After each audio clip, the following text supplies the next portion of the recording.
This is my 1979 930 Turbo. I bought it about 1.5 years ago.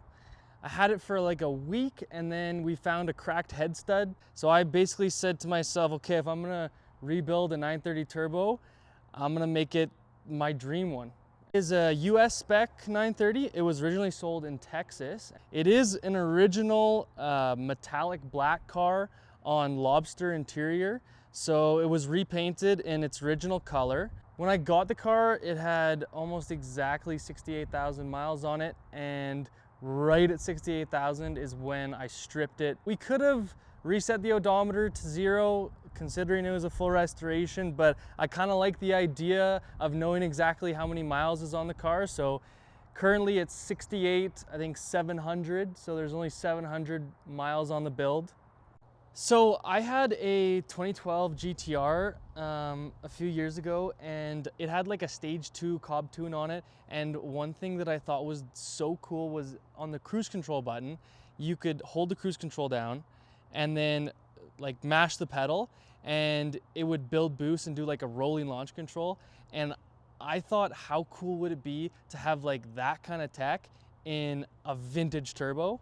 So that's kind of one thing that I really wanted to have going EFI, and we were able to make it happen with the drive-by-wire pedal and the throttle body. So basically all you have to do is get it to like 4,000 RPM, hold the little ALS button, mash your pedal to the floor, and it'll hold RPM, but then dump a bunch of fuel and it'll build boost. And then when you let go of the button, it'll do a rolling launch, and it's bananas, and it's so cool. It's probably my favorite thing about the car. So I actually sent Singer an email because I loved the DLS steering wheel so much that I felt like I had to have it. So I wanted to see if they would sell me just one, but they never responded. So I had a company do this wheel.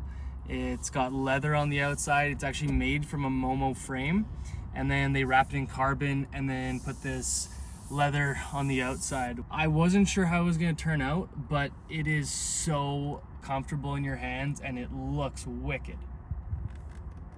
Brand new OEM 930 side skirts, and it's got the rear fender vents, which really kind of gives it that 80s kind of look, but then like combined with everything else kind of gives it that really cool Restomod feeling. It's a 3.4, originally a 3.3 as it was a 79. It's had everything done to it you could imagine. Turbocraft shuffle pinned the block, and then I had it assembled by a company called Cobblestone Classics in Vancouver. Protomotive custom rods, ported polished heads, ARP head studs, the Molly 3.4 PNC kit.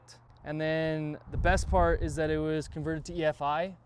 So had a company in California do the whole EFI conversion using M-Tron standalone and full wiring harness. So it's got the original 930 4-speed transmission housing, but it was built with 935 short gears.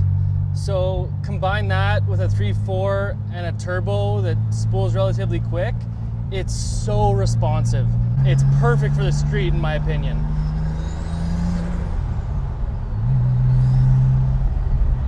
So the M-Tron CAN gauge is plugged right into the ECU, so you get live RPM, oil pressure, AFR, battery voltage, fuel pressure. The electric AC works so well and it's immediate. Little AC button underneath.